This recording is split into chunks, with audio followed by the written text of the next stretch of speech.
Dear students, आज हम chemistry के अंदर केमिकल काइनेटिक रासायनिक बलगति की टॉपिक जो है वो आपको मैं पूरा स्टडी करा रहा हूँ।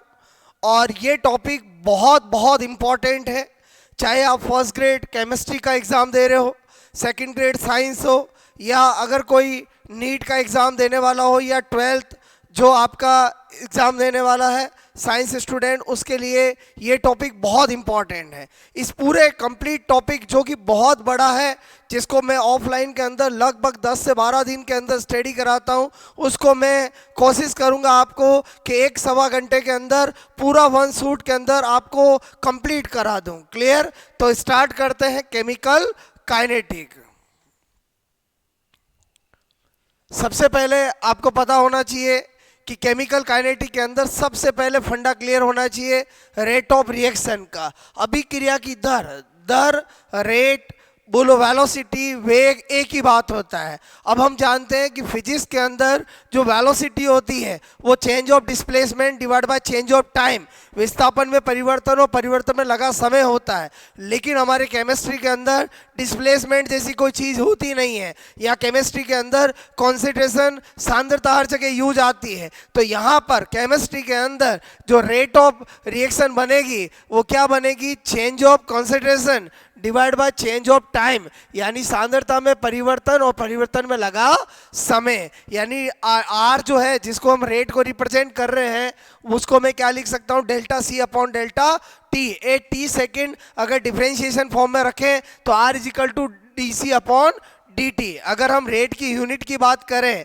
तो हमें पता होना चाहिए D C upon D T most common unit of concentration in chemistry क्या होती है? बोलो मोल पर लीटर। और टाइम की हमेशा सेकंड होती है, तो रेट यूनिट ऑफ रेट क्या आएगी? मोल लीटर इनवर्स सेकंड इनवर्स। यानी दोस्तों यहाँ पर क्या देखना है? मैंने लिखा ऑलवेज, यानी चाहे कोई भी रिएक्शन स्लो हो या फास्ट हो, फर्स्ट ऑर्डर हो, जीरो ऑर्डर हो, सेकंड ऑर्डर हो, आपको हमेशा पता होना चाहिए कि जो यूनिट ऑफ रेट है वो हमेशा mole litre inverse second inverse ही होगी। ओके, तो यहाँ पर सबसे पहले हमें केमिकल काइनेटिक के अंदर, चूंकि पूरे चैप्टर में हमें रेट के बारे में ही बात करनी है, इसलिए सबसे पहले आपको पता होना चाहिए कि रेट का meaning change of concentration divide by change of time होता है। चाहे मुझे रिएक्टेंट की डिसोसिएशन रेट फाइंड आउट करनी हो, चाहे प्रोडक्ट की बोलो फॉर्मेशन रेट फाइंड आउट करनी हो, रेट का meaning always change of concentration divide by change of time होगा। अब इस टॉपिक के अंदर सबसे इंपॉर्टेंट फंडा क्या है जो बहुत इंपॉर्टेंट है कि किसी भी रिएक्शन जो आपको एग्जामिनर दे दे उसके अंदर जितने भी रिएक्टेंट होते हैं या प्रोडक्ट होते हैं, रिएक्टेंट की डिसोसिएशन रेट या विघटन की दर, उत्पादों की फॉर्मेशन रेट, बनने की दर या अभिक्रिया की दर का अवकलन समीकरण बनाना आपको आना चाहिए। ये इस टॉपिक की जान है। अगर इस टॉपिक के अंदर सबसे पहला फंडा यही है जो आपको सीखना है, जो मैं आपको सिखाने जा रहा हूं। क्लियर? जो हमारा सबसे पहला फंडा होगा अभिक्रिया कारकों के विघटन की दर, उत्पादों के बनने की दर और अभिक्रिया की दर। यानी क्या सिखाने जा रहा हूं? Dissociation rate of reactant, formation rate of product and rate of reaction. अगर आपको ये फंडा समझ में आ गया तो इस टॉपिक का 50% पार्ट आपका काम हो जाता है, क्योंकि इसी पे बेस सबसे ज्यादा एग्जाम में क्वेश्चन आते हैं। जैसे मैंने एग्जांपल लिया, A change in B, A is a reactant, B is a product. Clear? तो मैंने कहा t बराबर 0 पर ए की कॉन्सेंट्रेशन है C1 और ए टी सेकेंड पर ए की कॉन्सेंट्रेशन है C2। ओके, तो मैंने कहा C1 is greater than C2, natural है। तो अगर डिसोसिएशन रेट ऑफ ए के विघटन की दर निकालेंगे तो अभी मैंने बोला रेट का meaning change of concentration divide by change of time, तो delta C upon delta T करूंगा। और हमें बचपन से यही सीखा है कि चेंज का मतलब आफ्टर माइनस बिफोर, तो C2 माइनस C1 और डेल्टा टी को T2 माइनस T1। तो हमें पता है कि C2 बोलो C1 is greater than C2। तो हमें पता है कि इस केमिस्ट्री के अंदर स्केलर वेक्टर जैसा कुछ होता नहीं है। यहाँ पर रेट को हमेशा पॉजिटिव रखना है और इनका डिफरेंस तो नेगेटिव आएगा। इसलिए रिएक्टेंट के केस में जब जब डिसोसिएशन रेट निकाली जाएगी तब तक आपको क्या लगाना है? नेगेटिव लगाना पड़ेगा। अगर इसी को मैं सिंप्लीफाइड लिखूं डिसोसिएशन रेट ऑफ ए तो क्या कर दूंगा? Minus D upon D T. हाँ, फॉर्मेशन रेट ऑफ बी के बनने की दर करूंगा तो इसमें तो हमें पता है कि बोलो C2 is greater than C1, तो यहाँ पर कोई नेगेटिव लगाने की जरूरत नहीं है, यानी जब भी हम रिएक्टेंट की डिसोसिएशन रेट निकालेंगे तब हमें नेगेटिव लगाना है, और प्रोडक्ट की फॉर्मेशन रेट निकालेंगे तो हमें पॉजिटिव लगाना है। और जब भी रेट ऑफ रिएक्शन करेंगे, रेट ऑफ रिएक्शन के अंदर रिएक्टेंट प्रोडक्ट सबकी हम रेट को सिमिलर करते हैं, स्टोकियोमेट्री को ध्यान रखते हैं। चूंकि इसमें 1 मोल है इसलिए minus D upon D T is equal to plus D B upon D T आ गया। क्लियर। मैं इसी का दूसरा एग्जांपल लेता हूं। ओके, दूसरा एग्जांपल हमने लिया जिसमें हमने देखा इसके 2 मोल, इसका 1 मोल, उसका 3 मोल, और इसी में हम करने की कोशिश करते हैं जैसे ए के विघटन की दर। एक बात ध्यान होनी चाहिए, कभी भी कोई भी रिएक्शन मिल जाए उसमें जब भी हम इंडिविजुअली रिएक्टेंट या प्रोडक्ट की डिसोसिएशन रेट या फॉर्मेशन रेट फाइंड आउट करते हैं तो स्टोकियोमेट्री का मोल का कोई रोल नहीं होता है। मोल का रोल केवल और केवल जब हम रेट ऑफ रिएक्शन की डिफरेंशिएशन इक्वेशन बनाते हैं तभी उनका रोल रहता है। क्लियर। तो मैंने इस बात को ध्यान में रखते हुए ए के विघटन की दर, बस हमें क्या ध्यान रखना, जितने भी रिएक्टेंट होते हैं उनकी डिसोसिएशन रेट के लिए हमें माइनस लगाना है। तो ए के विघटन की दर minus D upon D T, B के विघटन की दर minus D B upon D t. Okay, dissociation rate of B, C के बनने की दर फॉर्मेशन रेट ऑफ सी करेंगे plus d C upon D t. हमने किसी तरह की स्टोकियोमेट्री मोल का कोई रोल नहीं रखा, लेकिन जब हम differentiation equation of rate of reaction बना रहे हैं जो मैंने यहाँ पर लिखी है उसमें आप ध्यान दोगे तो हमें क्या पता चल रहा है, इसका 2 मोल, इसका 1 मोल और इसका 3 मोल। तो हमें इन सब को बराबर करना है, तो हम क्या करेंगे, इसका minus 1/2 D upon D t, तो minus D B upon D t plus 1/3 D C upon D t. यहाँ से हमें क्या रूल पता चला, जब भी रेट ऑफ रिएक्शन बनाते हैं तो हमें क्या करना है, रिएक्टेंट हो या प्रोडक्ट हो जिनके जो मोल दे रखा हो उनको 1 करके लिखना है। क्लियर। और रिएक्टेंट में नेगेटिव लगाना है, प्रोडक्ट में पॉजिटिव लगाना है। तो हमने क्या देखा, यहाँ पर ए के 2 मोल है तो minus 1/2 D upon D T, B का 1 मोल है तो 1/1 लिखा, तो आपको बोलो उसमें कोई फर्क नहीं आएगा इसलिए minus D B upon D T, और 3 मोल है तो 1/3 D C upon D T. इसी पे अप्लाइड एक क्वेश्चन करते हैं, जैसे आपको एक इक्वेशन यहाँ पर मिली है N2 + 3S2 change of 2NH3, Haber process से अमोनिया के फॉर्मेशन की ये इक्वेशन को मैंने लिखा है। इसमें अगर सपोज दैट एग्जाम में मुझे इनमें से कोई भी एक चीज पूछे, हम सीख रहे हैं इसलिए 4 चीजें कर रहे हैं, find out formation rate of NH3, अगर NH3 की बनने की दर तो पोलो क्या आंसर होगा, plus DNH3 upon dt, dissociation rate of N2 तो हम क्या करेंगे माइनस dN2 अपॉन dt, अगर dissociation rate of H2 minus dH2 upon dt। मोल का कोई रोल नहीं होगा, लेकिन जब भी हम डिफरेंशिएशन इक्वेशन बनाएंगे तो हम क्या करेंगे माइनस dN2 अपॉन dt, इसके 3 मोल है तो माइनस 1/3 dH2 अपॉन dt, और NH3 के बोलो 2 मोल है तो प्लस 1/2 DNH3 अपॉन dt। क्या ध्यान रखा कि अगर हमें डिफरेंशिएशन इक्वेशन बनानी है तो रिएक्टेंट में नेगेटिव, प्रोडक्ट में पॉजिटिव लगाना है, और जो मोल दे रखे हैं उनको 1 करके लिखना है। क्लियर। तो ये तो मैंने थोड़ी सिखाई है। अब अगर इसमें बेस्ट क्वेश्चन देखें तो यहां पर ये क्वेश्चन नंबर 1 है, क्वेश्चन नंबर 2, पहले हमने वो 1 किया था, question number 2 SO2 plus O2 change in 2SO3। यहाँ पर आपसे पूछा है डिसोसिएशन रेट ऑफ SO2, यानी SO2 के विघटन की दर पूछी है, SO2 के विघटन की दर। क्लियर। विघटन की दर तो हमने 4 ऑप्शन देखा, plus DSO2 upon dt, minus 1/2 DSO2 upon dt, minus DSO2 upon dt, plus, तो हमने देखा सारे SO2 को दे रखा है, आंसर हमारा सी हो जाएगा, क्योंकि हो नहीं सकता अगर यहाँ पर रेट ऑफ रिएक्शन पूछते तो ये होता, हमें SO2 के विघटन की दर पूछी है इसलिए सी आंसर होगा। अब क्वेश्चन नंबर 3 को समझना, मैं यहाँ पर क्या आपको सिखाना चाहता हूँ, ये वाली चीज तो सबको आती है, मेन एग्जामिनर कहाँ फंसाता है उसको समझना। यहाँ पर अगेन ये इक्वेशन मैंने दी है और O2 के विघटन की दर पूछी है, डिसोसिएशन रेट ऑफ O2।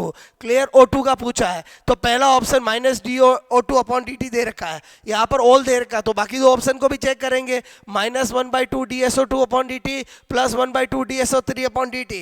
देखो स्टूडेंट, जब भी आपको लगे कि कुछ क्वेश्चन में घुमाया हुआ है तो आपको चेक करना है कि कैसे हम आंसर को चेक करेंगे। तो ए तो हमें पता चल ही रहा है, जल्दबाजी नहीं करनी है, सबसे पहले आपको क्या करना है, डिफरेंशिएशन इक्वेशन बनानी है। डिफरेंशिएशन इक्वेशन बनाओगे तो minus 1/2 DSO2 upon dt। Okay, बोलो क्या करोगे, माइनस बोलो O2 और मैंने कहा प्लस 1/2 DSO3/dt। जैसे हमने डिफरेंशिएशन इक्वेशन बनाई तो हमने देखा O2 के विघटन की दर माइनस DO2/dt होता है, तो वो इसके भी बराबर है और इसके भी बराबर है। इसका मतलब हुआ ये तो है ही ऑप्शन, ये दोनों भी होंगे, आंसर क्या होगा, डी होगा। बस क्या ध्यान रखना है कि ये वाले क्वेश्चन इसमें अंतर है, इसमें सारे ऑप्शन SO2 की फॉर्म में है और इसमें इस तरह से है। तो जब भी ऑल हो बोथ हो तो एक बार आपको चेक जरूर करना है कि क्या दूसरे भी सेटिस्फाई हो रहे हैं कि नहीं हो रहे हैं। आई होप आपको ये इस टॉपिक की जान जिसको कहते हैं वो फंडा समझ में आया होगा। ओके, उसके बाद बात करते हैं ऑर्डर ऑफ रिएक्शन। हमने अगर रेट ऑफ रिएक्शन, किसी भी रिएक्शन के अंदर रिएक्टेंट की डिसोसिएशन रेट, प्रोडक्ट की फॉर्मेशन रेट और रेट ऑफ रिएक्शन का अगर डिफरेंशिएशन इक्वेशन बनाना सीख लिया है तो सेकंड फंडे को सीखते हैं ऑर्डर ऑफ रिएक्शन, अभिक्रिया की कोटि। तीन बातें हमेशा पता होनी चाहिए। ये एक प्रायोगिक मान है, it's a practical value. Okay, ये किसी भी अभिक्रिया की क्रियाविधि की स्लो स्टेप पर रेट लो दर नियम लगाकर ज्ञात की जाती है। हमेशा ऑर्डर ऑफ रिएक्शन कभी भी डायरेक्ट रिएक्शन को देख कर नहीं बता सकते, क्योंकि ये प्रैक्टिकल मान है। कोई भी रिएक्शन है उसकी जो मैकेनिज्म है, चाहे 2 स्टेप 3 स्टेप जो भी आपको दे रखा हो, उसमें स्लो स्टेप पर रेट लो लगाकर आप इसको फाइंड आउट कर सकते हो। सपोज दैट हमें कोई रिएक्शन मिल गई, उसकी मैकेनिज्म मिल गई, तो हम ऑर्डर ऑफ रिएक्शन को क्या पता लगाएंगे। तो तीसरा पॉइंट है अभिक्रिया की कोटि, प्रायोगिक रूप से निर्धारित दर नियम,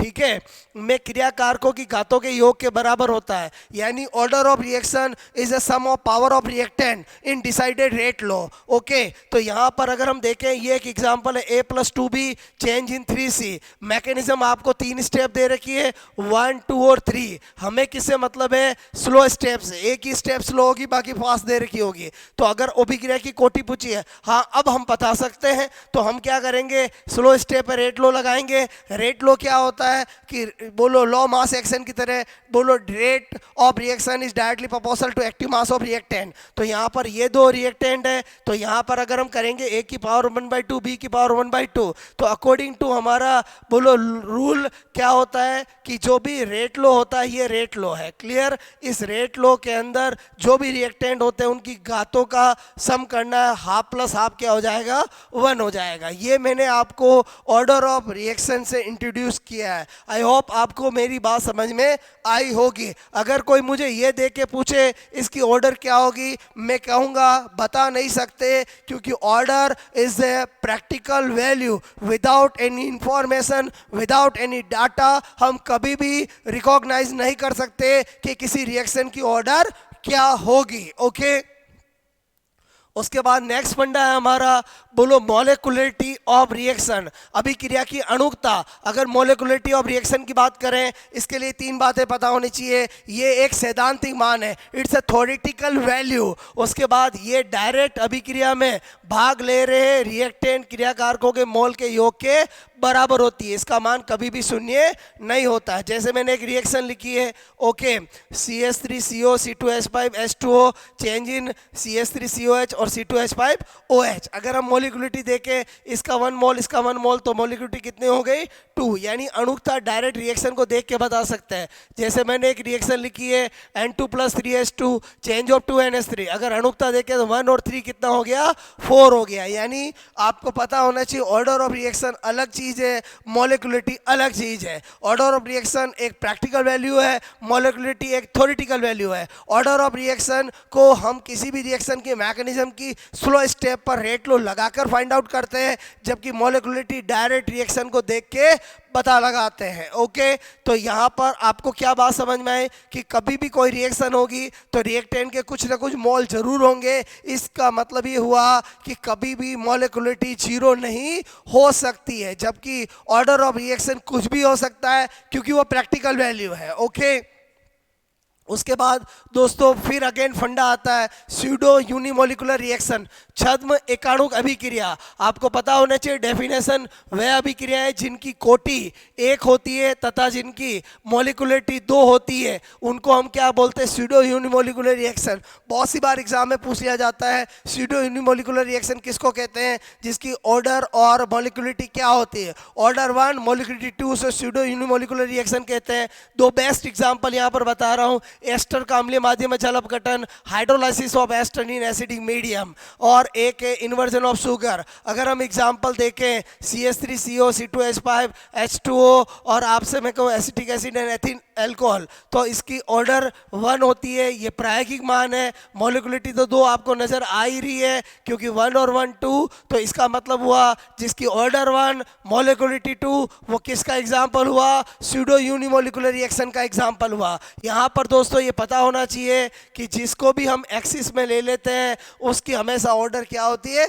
0 होती है। ओके, यहाँ पर वाटर H2O एक्सिस में लिया जाता है, इसलिए रेट का ये बनता है कि आपसे मैं कहूँ CH3CO, C2H5, ओके 1 और H2O की पावर 0, इसलिए ऑर्डर क्या बनती है? 1 बनती है। इसी तरह से inversion of sugar C12H22O11, H2O, C6H12O6, C6H12O6, और इसकी भी जो ऑर्डर होती है वो 1 होती है और मॉलिक्युलरिटी 2 होती है। अगर ऐसी मिलेगा कंडीशन तो वो क्या होगी? Pseudo unimolecular reaction. तो यहाँ तक तो अपन ने अभी तक 4 चीज़ें सीख ली है।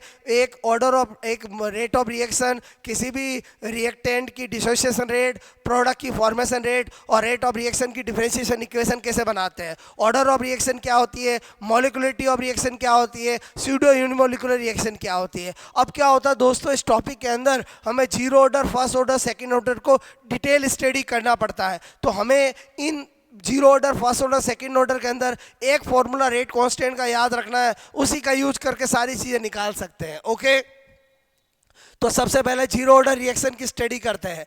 Zero order reaction, first order, second order, किसी के अंदर हमें 4 चीज़ें पता होनी चाहिए। एक रेट कांस्टेंट का फॉर्मूला, एक रेट कांस्टेंट की यूनिट, एक हाफ लाइफ टाइम, और एक ग्राफ रिलेटेड टू बोलो रिएक्शन। क्लियर? तो यहाँ पर अगर जीरो ऑर्डर देखें तो पहला है K0 का सूत्र। आपको पता होना चाहिए जीरो ऑर्डर के लिए रेट कांस्टेंट को K0 से बोलो रिमार्क करते हैं। फर्स्ट ऑर्डर के लिए K1, सेकंड ऑर्डर के लिए K2, थर्ड ऑर्डर के लिए K3, जस्ट लाइक। क्लियर? तो यहाँ पर मैंने आपको थोड़ा इंट्रोड्यूस किया कि ए चेंज इन प्रोडक्ट T बराबर 0 पर इसकी कॉन्सेंट्रेशन C0 या A है, AT सेकंड CT या A माइनस X है। रेट इज इक्वल टू, चूँकि जीरो ऑर्डर के लिए है तो जीरो ऑर्डर के लिए ऐसे ही लिखेंगे K0 A की पावर 0, और हमें पता है रेट की जगह हम A की जगह -d/dt लिख सकते हैं। इसको इधर लाएं, हम इंटीग्रेशन करते हैं तो फाइनली हमें ये फॉर्मूला मिलता है। कंपटीशन एग्जाम के अंदर ये फॉर्मूला आपको याद होना चाहिए, इसी से काम हो जाएगा। यानी K0 is equal to x/t। यहाँ पर x क्या है? T समय में बोलो रिएक्टेंट की प्रोडक्ट में बदली कॉन्सेंट्रेशन, सांद्रता है। क्लियर? तो यूनिट ऑफ K0 करेंगे तो अगर हम फॉर्मूले से देखें तो x की जगह मोल पर लीटर और t की जगह समय, तो यहाँ पर क्या आ जाएगा? Unit of K0 mole litre inverse second inverse. यानी इसका मतलब हुआ जीरो ऑर्डर एक ऐसी बोलो आपका होता है जिसकी रेट कांस्टेंट की यूनिट जो होती है वो हमेशा रेट के इक्वल आती है, क्योंकि रेट की भी क्या होती है? मोल लीटर इनवर्स सेकेंड इनवर्स। इसके बाद हाफ लाइफ टाइम की बात करें, हाफ लाइफ टाइम को T हाफ से रिप्रेजेंट करते हैं। क्या होता है? वह समय जब किसी भी रिएक्टेंट का 50% प्रोडक्ट में बदल जाता है, उसको हम अर्ध आयु काल कहते हैं। तो यहाँ पर दोस्तों मैंने कहा ये फॉर्मूला अगर आपको याद है तो जीरो ऑर्डर का हर क्वेश्चन आप सेकंडों में सोल्व कर सकते हो। तो मैंने लिखा K0 is equal to x/t, तो T को इधर लाऊंगा तो x/K0, T की जगह T हाफ हो तो x की जगह क्या होगा? A/2 होगा। तो यहाँ पर हमने क्या किया? T हाफ किया तो x की जगह A/2 लिख दिया, तो ये फॉर्मूला बन गया। यानी ये कुछ भी याद नहीं रखना है, अगर आपको ये याद है तो कभी सेकंडों में बदल सकते हो। इससे हमें पता चला कि जीरो ऑर्डर के लिए हाफ लाइफ टाइम A के साथ इनिशियल कॉन्सेंट्रेशन के साथ डायरेक्टली प्रोपोर्शनल होती है। उसके बाद अपन ग्राफ देखें, graph related to zero order reaction.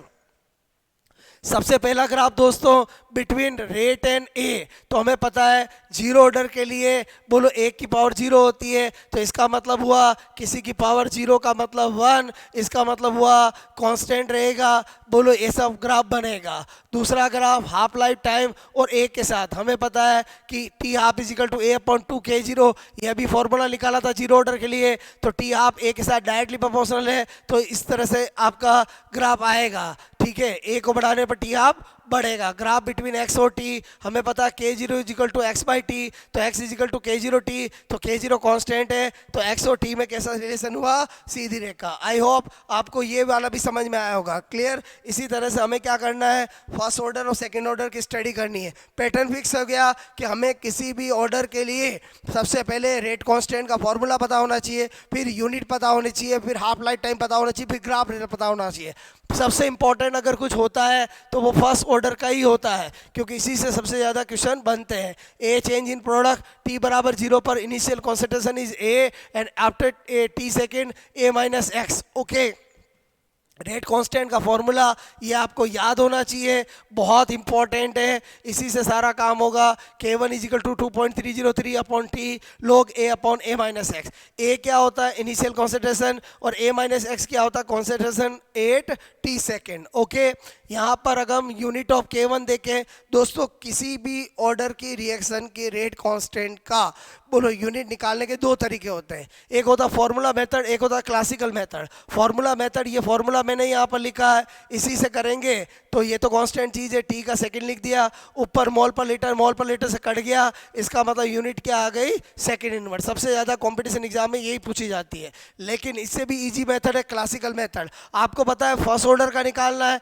तो रेट इजिकल टू के वन ए की पावर 1 लगा दो। रेट की यूनिट फिक्स होती है मोल लीटर इनवर्स सेकंड इनवर्स, और आपको मैंने कहा ए की क्या होती है, मोल पर लीटर से मोल पर लीटर कट गया तो क्या आ गया, बोलो सेकंड इनवर्स। यानी आपको इजीली निकाल सकते हो, क्योंकि अगर आपको किसी भी ऑर्डर की रिएक्शन के रेट कांस्टेंट की यूनिट निकालनी है तो आपका क्लासिकल मेथड हमेशा बहुत इजी काम आएगा। थर्ड ऑर्डर की निकालनी तो एक ही बार थर्ड निकाल, थर्ड लगा दो, सेकंड का सेकंड लगा दो, तो उसमें आपको बिना फॉर्मूले के भी आप बता सकते हो। क्लियर। उसके बाद अगर बात करें ग्राफ की तो हाफ लाइफ टाइम की, तो हाफ लाइफ टाइम भी बहुत इंपॉर्टेंट है। K one is equal to 2.303 upon T log A upon A minus X, ये फॉर्मूला आपको याद है, सब काम इससे कर सकते हैं। तो मैंने कहा अगर हम टी को उधर लेके जाए, के वन को इधर लाए तो ये चेंज हो जाएगा। ओके, उसके बाद अगर हम टी की जगह टी हाफ, तो ए की जगह क्या, एक्स की जगह क्या होगा, ए बाई टू होगा। तो यहाँ पर हमने बोलो एक्स की जगह ए बाई टू लिखा, तो आपको पता हाफ हाफ से बोलो ऊपर 2 चला जाएगा,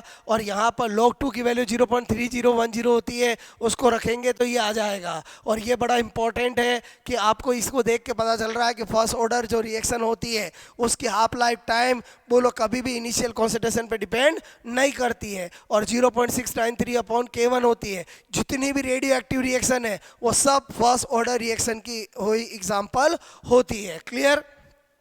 उसके बाद graph related to first order, पहला देखा बिटवीन रेट और ए, बिटवीन रेट और ए देखेंगे तो हमें क्या पता चल रहा है कि यहाँ पर इसको इंक्रीज करेंगे तो ये भी इंक्रीज होगा, इस तरह से सीधी रेखा। यहाँ पर हमने देखा टी हाफ और ए, हमें पता चल रहा है ए पे डिपेंड ही नहीं करता है तो कांस्टेंट आएगा। यहाँ पर लोग सबसे important graph log A minus X और टी के अंदर बनाते हैं, तो K one is equal to 2.303 upon T log A minus A upon A minus X. तो यहाँ पर ग्राफ इसमें और टी में करना है, इसको ये रहने देते हैं, बाकी उधर को लेके जाते हैं। तो यहाँ पर के वन अपॉन 2.303 और टी, और यहाँ पर हमने देखा ये कांस्टेंट है, तो यहाँ पर लॉग ए माइनस एक्स और टी में डायरेक्टली प्रोपोर्शनल का रिलेशन हुआ, और स्लोप जो बनी के वन अपॉन 2.303। बहुत सी बार एग्जाम के अंदर ये ग्राफ दे के पूछा जाता है किस ऑर्डर का है, तो आपको पता होना चाहिए लॉग हमेशा फर्स्ट ऑर्डर में ही आता है, तो फर्स्ट ऑर्डर का एग्जाम्पल बोलो ये होगा। दूसरी इसका स्लोप पूछा जाता है, तो स्लोप क्या होती है, K one upon 2.303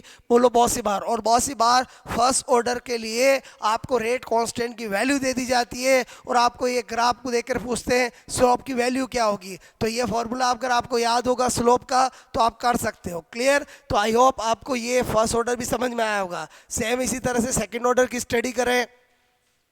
formula of rate constant, तो के टू इजिकल टू क्या होता है, 1 अपॉन टी एक्स ए माइनस एक्स, ये तो आपको याद होना चाहिए। क्लियर। इसी का यूज करके हम यूनिट ऑफ के टू निकालें, पहला फॉर्मूला मेथड, तो 1 अपॉन टी एक्स की जगह मोल पर लीटर, ए की जगह मोल पर लीटर, और ए माइनस एक्स की जगह मोल पर लीटर, तो एक तो ये कट जाएगा, बचेगा ये बोलो मोल लीटर ऊपर जाएगा तो mole inverse litre second inverse आएगा। अगर हम क्लासिकल मेथड से करें, बहुत easy, rate is equal to K2, second order का तो 2 लगा दिया, फिर हमें पता है रेट की यूनिट हमेशा फिक्स होती है, mall litre inverse second inverse, और एक ही मोल पर लीटर का स्क्वायर किया, एक से एक मोल पर लीटर कट गया तो बचा मोल पर लीटर, इधर जाएगा तो mole inverse litre second inverse हो जाएगा। यानी किसी भी मेथड से करो एक ही बात है, क्लियर। उसके बाद अगर बात करें हाफ लाइफ टाइम की, तो आपको पता होना चाहिए दोस्तों कि यहाँ पर ये फॉर्मूला आपको याद है तो सब काम हो जाएगा। K2 is equal to 1/T x a minus X. इसीलिए मैं कहता हूँ कि हर एक ऑर्डर में एक फॉर्मूला याद रखना है,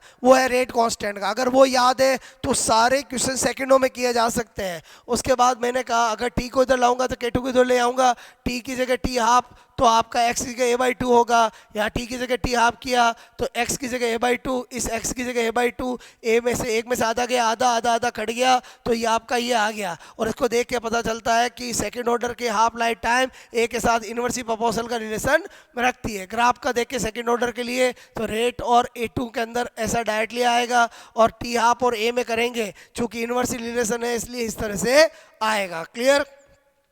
अब बात करते हैं दोस्तों, इस टॉपिक के अंदर हमने अभी तक 5 कॉन्सेप्ट सीख चुके हैं। बोलो आप 5 कॉन्सेप्ट के साथ अब हम आरएनएस इक्वेशन की बात करते हैं।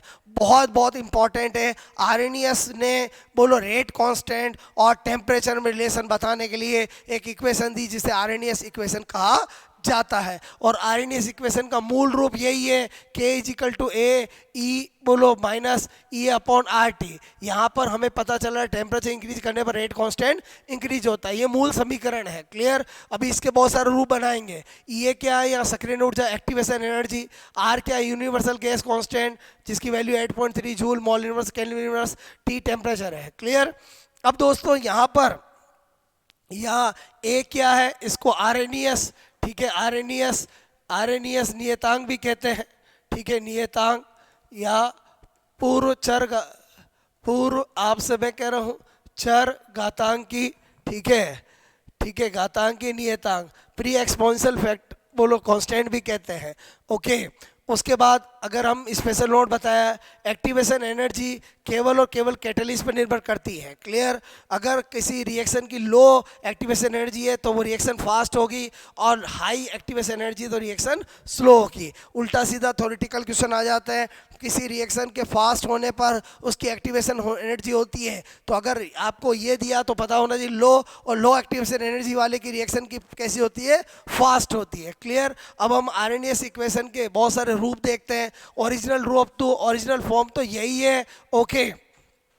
K is equal to A E/RT, ये याद होना चाहिए। उसके बाद अगर मैं इसको हटाने के लिए यहाँ पर एंटीलॉग ln नेचुरल लॉग करता हूँ तो यहाँ पर आपको पता होना चाहिए ये लिखूँ या log E K करूँ, एक ही बात होता है। तो यहाँ पर ये हट जाएगा और आपका ln K ln A E/RT आ जाएगा, क्योंकि ln E की वैल्यू क्या होगी 1, क्लियर। उसके बाद आपको पता होना चाहिए कि log E या ln K की वैल्यू को log में बदलना तो 2.303 log K होता है। तो यहाँ पर अगर मैं log में बदलना चाहता हूँ तो यहाँ पर इसको log में बदलूंगा 2.30 आगे लिख दूंगा, यहाँ पर भी इसको इसमें बदलूंगा तो 2.303 कर दूंगा, ओके। फिर 2.30 को डिवाइड करूंगा तो यहाँ से हट जाएगा और यहाँ पर नीचे आ जाएगा। ये इसका तीसरा रूप आ गया। अब उसके बाद T1 टेम्परेचर पर रेट कांस्टेंट K1 है, T2 पर K2 है। तो अगर हम K2 और K1 की फॉर्म में देखें, लो K2/K1 E 2.303 R 1/T1 minus 1/T2। अगर आपको K2/K1 का रेशियो T1 T2 टेम्परेचर दे दिया जाए तो एक्टिवेशन एनर्जी को निकाला जा सकता है। तो दोस्तों ये कुछ रूप थे जो आपको पता होना चाहिए, यहाँ से भी एग्जाम में क्वेश्चन आता है। उसके बाद बात करें अभिक्रिया की दर से संबंधित सिद्धांत। दोस्तों आपको पता होना चाहिए अभिक्रिया की दर के 2 सिद्धांत हैं, एक है टक्कर सिद्धांत और एक है संक्रमण अवस्था सिद्धांत, कोलेजन थ्योरी और transition state theory. Collagen theory कहती है कि किसी भी रिएक्टेंट से प्रोडक्ट बनाने के लिए पहले रिएक्टेंट में कोलेजन टक्कर होती है, लेकिन जितनी टक्करें होती है उसके कंपेयर में प्रोडक्ट बहुत कम बनते हैं। इसका मतलब हर टक्कर से हर कोलेजन से प्रोडक्ट नहीं बनता है, क्लियर। तो इसका मतलब हुआ कि इफेक्टिव कोलेजन होती है तभी क्या होता है, प्रोडक्ट बनता है। और इफेक्टिव कोलेजन तभी होती है जब जो टक्कर करने वाले रिएक्टेंट के मॉलिक्यूल्स हैं उनकी एनर्जी, एक्टिवेशन एनर्जी या उससे ज़्यादा, बोलो के बराबर या उससे ज़्यादा होती है, तो उनमें इफेक्टिव कोलेजन होती है और इफेक्टिव कोलेजन से प्रोडक्ट बनते हैं। यानी ये वाली जो थ्योरी है इसको कोलेजन थ्योरी कहते हैं। संक्रमण अवस्था सिद्धांत ट्रांजिशन स्टेट थ्योरी कहती है कि रिएक्टेंट से प्रोडक्ट बनने से पहले एक ट्रांजिशन स्टेट आती है, संक्रमण अवस्था आती है, जिसकी एनर्जी बहुत बहुत ज़्यादा होने की वजह से वो अनस्टेबल होती है और डायरेक्ट प्रोडक्ट में बदल जाती है। क्लियर? कॉम्प्लेक्स बोलो जो रिएक्शंस होती है उनको समझाने के लिए best theory transition state theory है, यह आपको पता होना चाहिए। उसके बाद अभिक्रिया की दर को प्रभावित करने वाले कारक, factors affecting of rate of reaction. दोस्तों यहाँ से भी बहुत सी बार एग्जाम में क्वेश्चन आ जाता है कि अभिक्रिया की दर को कौन कौन से कारक प्रभावित करते हैं, किस तरह से करते हैं। तो पहला मैंने कहा क्रिया कारकों की सांद्रता, कॉन्सेंट्रेशन ऑफ रिएक्टेंट की बात करें तो यहाँ पर बोलो rate is directly proportional to concentration of reactant. यानी अगर आपको कुछ भी नहीं कहा जाए तो आपको पता होना चाहिए कि रिएक्टेंट की कॉन्सेंट्रेशन इंक्रीज करने पर रेट इंक्रीज होती है, लेकिन एक्सेप्ट जीरो ऑर्डर रिएक्शन, क्योंकि जीरो ऑर्डर रिएक्शन जो होती है वो ये होती है, यानी जीरो ऑर्डर रिएक्शन जो है वो रिएक्टेंट के कॉन्सेंट्रेशन पर डिपेंड नहीं करती है। क्लियर? तो एक तो ये बहुत इंपॉर्टेंट है, आपको पता होना चाहिए। ओके, उसके बाद टेम्परेचर की बात करें, टेम्परेचर इंक्रीज करते हैं तो अभिक्रिया की दर बढ़ती है। एग्जाम में बहुत सी बार पूछ लिया जाता है रीज़न क्या है, तो आपको पता होना चाहिए टेम्परेचर इंक्रीज करने पर कभी भी अभिक्रिया की दर बढ़ती है। उसका कारण है एक्टिवेटेड रिएक्टेंट के एक्टिवेटेड मॉलिक्यूल्स की संख्या का बढ़ना, यानी कि सक्रियत अणुओं की संख्या का इंक्रीज होना, ये कारण होगा, न कि एक्टिवेशन एनर्जी का कम होना, क्योंकि एक्टिवेशन एनर्जी केवल और केवल कैटलिस्ट पर निर्भर करती है, टेम्परेचर पर डिपेंड नहीं करती है। इसलिए आपको पता होना चाहिए ताप बढ़ाते हैं तो अभिक्रिया की दर बढ़ती है। उसका एग्जैक्ट जो रीज़न है वो ये है कि टेम्परेचर इंक्रीज करने पर रिएक्टेंट के एक्टिवेटेड मॉलिक्यूल्स की संख्या बढ़ जाती है, इसलिए बोलो प्रोडक्ट ज़्यादा बनेंगे, रेट ऑफ रिएक्शन ज़्यादा होगी। और एक 10 डिग्री सेंटीग्रेड ताप बढ़ाने पर अभिक्रिया की दर 2 से 3 गुना बढ़ जाती है, थ्योरेटिकली न्यूमेरिकली 2 गुना बढ़ती है, ये भी आपको पता होना चाहिए। उसके बाद दाब का प्रभाव, अगर आप दाब प्रेशर इंक्रीज करेंगे तो रिएक्शन हमेशा हाई मोल से लो मोल की तरफ जाती है। कैटलिस्ट का इफेक्ट आपको पता होना चाहिए कि अगर कैटलिस्ट जो है वो रेट ऑफ रिएक्शन की जो रेट होती है उसको चेंज करते हैं, लेकिन अगर पॉजिटिव कैटलिस्ट और नेगेटिव कैटलिस्ट नाम दे रखा हो तो पॉजिटिव कैटलिस्ट